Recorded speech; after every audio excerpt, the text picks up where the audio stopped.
Hey everyone, this is Mark Ryan coming at you with another video, and I hope you brought your painkillers with you today because you're going to need them. This is going to give you a headache. It gives me a headache just thinking about it. We're going to talk about critical theory. Hey, why is just there's all this unrest in our cities? Why is that?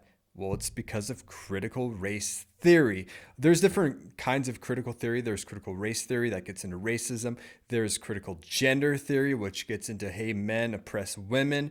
There is critical theory that has to do with sexuality. Hey, LGBT people, they're oppressed by straight people, and it causes just all this division, all this turmoil. But hey, let's dive into it and look at this short video.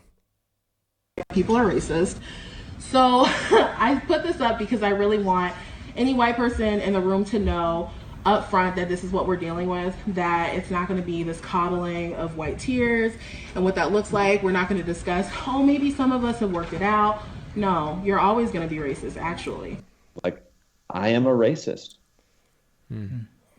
Okay, so if that freaks you out, if you think the worst thing somebody can call you is a racist, then you're not thinking biblically. Because guess what? Like, I'm going to struggle with racism and white supremacy until the day I die and get my glorified body. Whiteness has caused blindness of heart. Whiteness has caused blindness of heart. The noetic effects of the fall have made you create and brand black people globally. Everybody, no matter where you go, view black people in a particular way. So even when you're on your path to trying to figure out how to be a better human being, because I believe that white people are born into not being human, like that actually instead of people of color and black folks being dehumanized, that actually everyone is dehumanized off rip within white supremacy, that y'all are born into a life to not be human, and that's what y'all are taught to do, to be demons. So in this particular way, white people are all racist. Give us some men who know the truth. So did that give you a headache, or was that just me? But this line of thinking is becoming more and more popular. Hey, if you're white, you're a racist. We saw Matt Hall there. He's a professor at a Bible college, very influential in Christianity. And he was saying, hey, I'm a racist. I'm going to be a racist until the day that I die. I would think that church discipline racists, but hey, that's just me. But this line of thinking is becoming more and more popular. There's people saying, hey, if you go to a Donald Trump rally, that's like going to a KKK rally. There's people saying, hey, if you vote for Donald Trump, you're a white supremacist. You're a racist because you did that. Anyways, I got these notes, these slides from Dr. Neil Shenvi. He's a Christian. He spent a lot of time just looking into and studying critical theory. And let's dive into this. Critical theory. Number one, you are identified as a group, not an individual. We see this all the time nowadays. Hey, I'm not Mark Ryan. You're defined by your group. There's male, there's female. You're broken down that way. There's rich, there's poor. You're broken down that way. Not an individual, but as a group now. Hey, you're straight or you're LGBT. It's broken down that way. Hey, you're black or you're a person of color even, or you're white, and it's broken down that way. People are in a group, not as individuals. And there we can see, hey, there's some problems there, right? We shouldn't just identify people into groups, into solid groups, but as individuals and look at really the content of the character at their heart, really. Number two, critical theory. There are oppressed groups and there are oppressor groups. So, hey, there's white people, and hey, they're the oppressor group. They oppress people of color. They're men, and they oppress women. There's other oppressor groups. There are the rich. They oppress the poor. Straight people, hey, they oppress LGBT people. That's essentially what it gets into right there. Number three in critical theory, hey, we've got a moral duty in liberating groups from oppression. So, hey, men, they oppress women. Women have to be liberated from that oppression from men. Black people, hey, they're oppressed by white people. And so there has to be a liberation from that. The poor, they are oppressed by the rich. So again, they have to be liberated as well. So number 4, hey, liberation requires a struggle against discrimination by race, age, class, gender, sexual orientation, or identity. And when I think about this, I think of communism really. With communism, you've got your class, your rich and the poor. Hey, well, the poor, they're oppressed by the rich. And so they need to rise up. There needs to be a big struggle that goes on, and they need to overcome the rich who oppress them. And it's saying that needs to happen in every one of those instances with race. Well, people of color, they need to rise up. There has to be a struggle where, hey, they need to gain power, or maybe there has to be bloodshed. Maybe there has to be rioting, looting, that kind of stuff. But there's a struggle, and you gain power to overcome the oppression by white people, basically. Hey, if you're middle-aged, you oppress the really young, or hey, the old even. Men, they oppress women. So women have to rise up. There has to be a struggle for power somehow, and they have to overcome that oppression. That's the whole idea of critical theory. And Voddie Baucham, he refers to this really as cultural Marxism, which I like that definition even better than critical theory, because I think that it's more accurate. He calls critical theory, it's Marxism all grown up. It's Karl Marx said, hey, the rich, they oppress the poor hath overcome the rich. Well, critical theory is that all grown up, because now it's not just the rich and poor. Hey, now it's male and female. Hey, now it's people of color and white people. Hey, now it's straight people and the LGBT people. It's all those things combined into one. It's grown up per se. It's not just rich and poor. It's now a list of things, a lot of things. And with communism, hey, it killed about 150 million people, over 100 million people within the last 100 years. And so there's a lot of bloodshed. It's communism, satanic to the core. If you're a Christian, you should hate communism. You should hate socialism. And really, in my opinion, hey, it's communism, it's socialism, it's Marxism, all grown up. Now we're taking all these things, combining it with a non-Christian worldview, a secular worldview, and we're going to see, I would argue, we're going to see a lot of bloodshed, a lot of violence come out of it. That's what comes out of Marxism. That's what comes out of socialism and communism. And that is the whole thinking behind this. But we see this coming into the church. We see it coming into our colleges. Any place with robes again, we see it coming into there. It's impacting our politicians, our pastors, our colleges, even our Bible colleges, and our judges even. Are being impacted by this, and it's getting just kind of scarier and scarier if it's taken into the schools and taught to young people. You're getting the seeds for a revolution there. You're getting the seeds for violence there. And in my opinion, hey, the biggest threat to America right now, it's not China, it's not Russia. It's actually the schools who are teaching these things. It's the culture. It's critical theory right now. It's socialism in a large way. Because why would China want to come and invade America?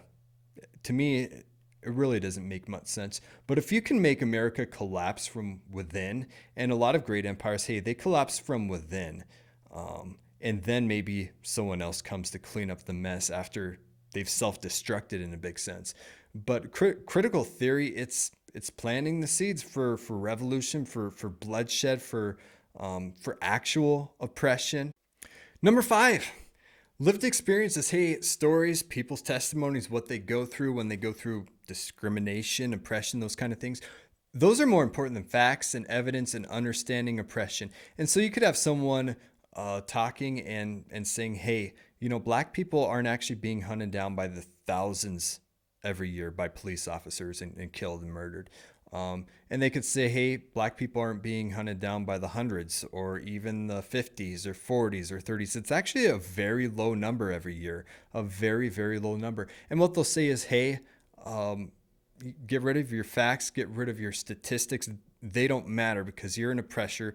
You need to shut up and listen to people, to black people talk about their stories of discrimination, their stories of being oppressed, the stories of being just hurt. And so you need to listen to that. And hey, there's some truth to that in the sense that as Christians, when people go through injustice, like we should listen to them. We should hear what they're going through. And it should make us angry, legitimately angry when, hey, people are being oppressed or discriminated against. And we can put our finger on it and see it in everything. Like that should make us angry and upset.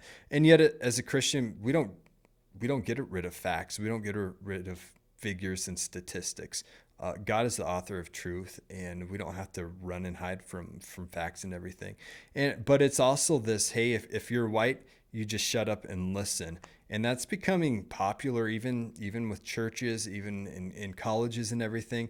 If you're part of the white group, the oppressor group, you shut up, listen.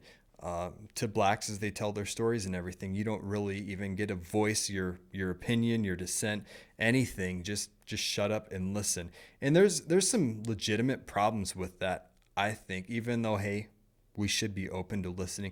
But it should be a dialogue and not just a monologue per se. And hey, last of all, we have intersectionality. The more oppressed traits you have, hey, the more oppressed that you are, they would say. And so what we see is, hey, if you're black, well, then you're oppressed. And if you are poor, then you're even more oppressed. And if you're black, poor, and a female, even more oppressed. If you're black, poor female who is transgender, you're even more oppressed. And if you're black, female, transgender, who immigrated from outside the United States, then you're even more oppressed. You're like highly oppressed. Oh my goodness. And well, if you're white, then you're an oppressor. And if you are male, whoa, you're an even bigger oppressor. And if you're a white male who is rich, man, you're an oppressor. And you should feel shame. You should feel guilt. You are privileged. That's the whole idea with intersectionality and with critical theory, critical race theory. Hey, you've got white privilege. If you're in an oppressor group, you have privilege there.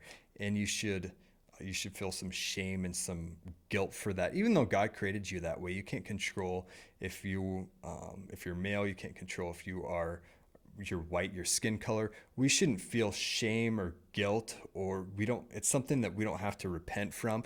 No one has to repent for being white. No one has to repent for being male. That's the way that God created you.